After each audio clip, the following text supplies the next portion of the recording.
એક બીજી બાબત હું તમારા ધ્યાન ઉપર લાવવા માંગુ છું કે ભાઈ મોટર વ્હીકલ અધિનિયમ એ કેન્દ્ર સરકારે બનાવેલો એક કાયદો છે અને એ કોના ઉપર લાગુ પડે કે ભાઈ જે પણ વાહન ચાલકો હોય એના ઉપર આ કાયદો લાગુ પડતો હોય છે.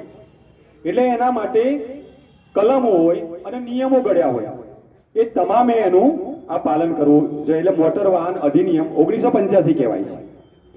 આ નિયમ, આ અધિનિયમ નું પાલન કરવાની જે જવાબદારી છે એ પોલીસ અને આરટીઓ ની હોય છે. તો થોડું હું તમને આ વિશે કોઈ કાયદો બનાવવા નથી આવ્યો, પણ એક સામાન્ય તમારામાં જે નિયમો છે એના વિશે હું તમને જણાવવા માટે અહીંયા આવ્યો છું કે તમે આ જાણો તો જાણે અજાણે આ તમે કાયદાનો ભંગ ન કરો અને ભવિષ્યમાં તમે દેશના નાગરિક છો એટલે તમારી જવાબદારી તમે સમજો, એ હેતુથી આજે હું તમારી સમક્ષ આવ્યો છું. તો આ કાયદા મુજબ સૌથી મહત્વનું એ છે કે કોઈ પણ વાહન હોય તો વાહન એ પહેલા ક્યાં જાય? એ શોરૂમમાં જતું હોય છે કે કંપનીમાં એનું ઉત્પાદન થાય, પછી શોરૂમમાં જાય. એ શોરૂમમાં જાય એટલે વાહનને આપણે ખરીદી કરવું પડે. તો એ વાહન ખરીદ કરવું પડે એટલે તમે ખરીદી કરી લો, પછી એનું રજીસ્ટ્રેશન ફરજિયાત છે કે ભાઈ વાહનનો માલિક કોણ, એટલે આરટીઓ માં એનું રજીસ્ટ્રેશન કરાવવું પડે. તો આ પહેલી શરત છે કે કોઈ પણ વાહન એ રજીસ્ટ્રેશન વગર એ રોડ ઉપર ફરી શકે નહીં. પહેલા કેવું હતું કે રોડ ઉપર વાહનો આવી જતા હતા, રજીસ્ટ્રેશન માટે પ્રોસેસ થઈ ગયો પણ વાહનો ફરતા હતા. પણ હવે તો થોડું સરકારે કડક કાયદો લાવ્યા છે કે ભાઈ તમામ જે વાહનો જે છે એ તેનું રજીસ્ટ્રેશન થઈ જશે, એનો નંબર મળી જાય પછી શોરૂમમાંથી બહાર હોય. તો સૌથી અગત્યનું છે કે ભાઈ વાહનનું રજીસ્ટ્રેશન. બીજી સૌથી જો મહત્વની વાત એ છે કે કોઈ પણ વાહન ચલાવવા માટે સૌથી બેઝિક વસ્તુ શું છે કે લાયસન્સ. કે લાયસન્સ વગર એ વાહન એ 2 વ્હીલર હોય કે 4 વ્હીલર હોય એ ચલાવી શકાય નહીં. એ ચલાવવું એ પ્રકારનો ગુનો છે. ખ્યાલ આવ્યો? એટલે સૌથી અગત્યની ફરજ છે કે ભાઈ લાયસન્સ આપણે કઢાવી દેવું જોઈએ. લાયસન્સ તમે ન કઢાવો અને જો કોઈ અકસ્માત બની જાય તો ઘણી બધી સમસ્યાઓ ઊભી થતી હોય છે. એટલે ઘણી વખતે આ લોકો 18 વર્ષની ઉંમર થઈ ગઈ હોય કે 21ની તો પણ લાયસન્સ નહીં ચલાવતા અને વાહનો ચલાવતા હોય છે. તો આ લાયસન્સ આપણે કઢાવી લેવું જોઈએ. બીજું કે આપણે 2 વ્હીલર ચલાવતા હોય તો હેલ્મેટ ખૂબ જરૂરી છે. હેલ્મેટ ન પહેરવાના કારણે ઘણા બધા એક્સિડન્ટ જે થાય છે અને માણસ પડી જાય છે. તો અમારા ધ્યાન ઉપર આટલા અનુભવ પરથી કહું છું કે મોટા ભાગના જે લોકોના જે ફેટલ થઈ જાય એટલે મૃત્યુ પામે છે એ હેલ્મેટ ના પહેર્યું હોય અને માથામાં ઈજા થવાના કારણે મૃત્યુ થાય છે. કે જો તમારા શરીર ઉપર, હાથ પગ ઉપર ઈજા થાય કે બીજી કોઈ જગ્યાએ ઈજા થાય ને તો બચી જવાના ઘણા બધા ચાન્સ હોય છે, પણ જ્યારે માથામાં ગંભીર ઈજા થઈ જાય છે તો બચવાના ચાન્સ ઓછા થઈ જાય છે. એટલે મારી એક રિક્વેસ્ટ છે કે ભાઈ તમે વાહન ચલાવો કે પાછળ બેઠા હોય હેલ્મેટ અવશ્ય પહેરો. એ જ રીતે 4 વ્હીલ વાહન હોય તો આપણે સીટ બેલ્ટ બાંધવો મહત્વનો છે. કેમ કે આપણે ખાસ કરીને હાઈવે પર જતા હોય તો હાઈવે ઉપર વાહનની સ્પીડ બહુ હોય બરાબર, અને અચાનક કોઈ વાહન વચ્ચે આવી ગયું અથવા તો કોઈ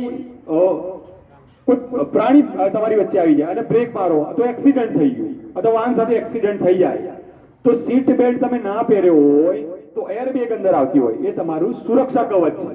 તો એરબેગ ખુલે નહીં અને એરબેગ ના ખુલે એના કારણે ઈજા થવાથી લઈ અને મૃત્યુ થતા હોય. તો આ પણ એક મહત્વનું હોય છે. તો આ જોવું જોઈએ. ત્રીજી વસ્તુ મહત્વની છે કે રોંગ સાઈડ ડ્રાઇવિંગ. એક ફેશન છે આપણે રોંગમાં જવાની.